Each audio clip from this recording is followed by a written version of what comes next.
छोड़कर जो नौवां एलिमेंट है या नौवां पदार्थ है जिसके अस्तित्व की वजह से उनका अस्तित्व है वो है राम। हर एक व्यक्ति अपने आप को 8 तरीके से पहचानता है या उसकी 8 आइडेंटिटीज होती है। वो कभी अपने आप को बोलता है कि मैं शरीर हूं, कभी बोलता है मैं मन हूं, कभी बोलता है मैं बुद्धि हूं और कभी बोलता है मैं 5 इंद्रिय हूं। अभी यहां पे मैं या चैतन्य या आत्मा इसका स्थान कहां पे है? तो वो है नौवां पदार्थ और 9th एलिमेंट।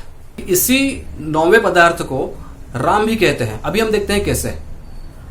अब देखिए, जब एक पुरुष किसी स्त्री की सुंदरता को आकर्षित होता है या उसमें रमता है या हम बोल सकते हैं रममाण होता है, तभी क्या हम ऐसा बोल सकते हैं क्या कि वो सौंदर्य शरीर का था?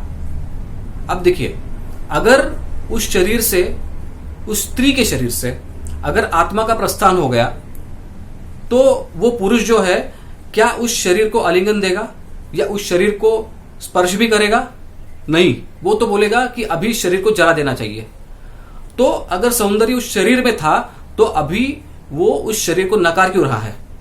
तो इसका मतलब वो उस शरीर को आकर्षित नहीं हो रहा था या उस शरीर में रम नहीं रहा था, वो रममाण हो रहा था आत्मा के पास या आत्मा के अंदर जो था 9th एलिमेंट, शरीर से बिल्कुल अलग।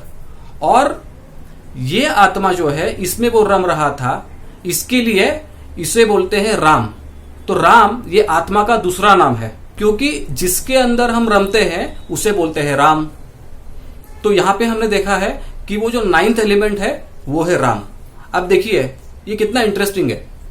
मेरे गुरु ने ये सब मुझे बताया था लास्ट रामनवमी में।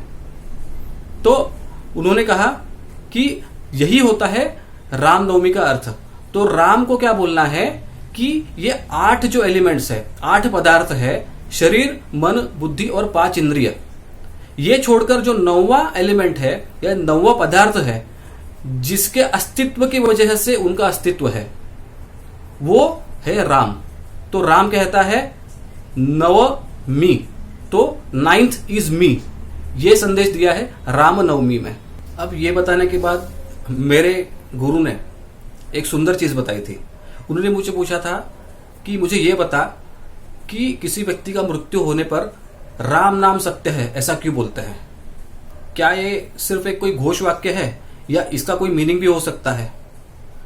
तो उन्होंने मुझे ये बताया कि देखो, जब किसी व्यक्ति का मृत्यु होता है तभी उसके शरीर का अस्तित्व समाप्त हो जाता है और जो रहता है वो सिर्फ आत्मा है। मतलब किसी का मृत्यु होने के बाद शरीर नहीं रहता, मन नहीं रहता, बुद्धि भी नहीं रहती और इंद्रियां भी नहीं रहती, रहता है वो सिर्फ राम। इसी के लिए हम इस सच्चाई को दोहराते हैं सभी को बताने के लिए कि देखो भाई, सिर्फ राम ही सत्य है और बाकी सब कुछ मिथ्या है।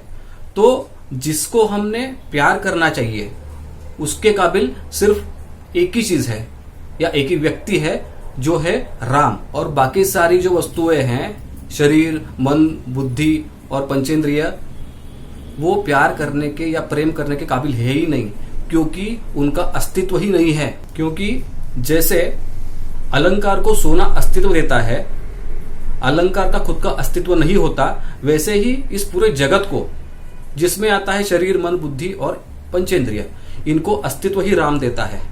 तो जैसे आदि शंकराचार्य ने कहा ब्रह्म सत्यं जगन मिथ्या, वैसे ही सत्य केवल राम है, बाकी सब मिथ्या है। श्री राम जय राम, जय जय राम।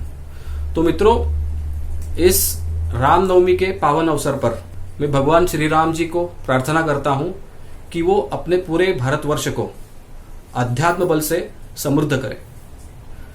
तो अगर आपको ये वीडियो पसंद आया है तो प्लीज सब्सक्राइब कीजिए इस चैनल को। ये आज मेरा पहला वीडियो है। Thank you very much. Shri Ram जय राम, जय जय राम। रामकृष्ण हरि।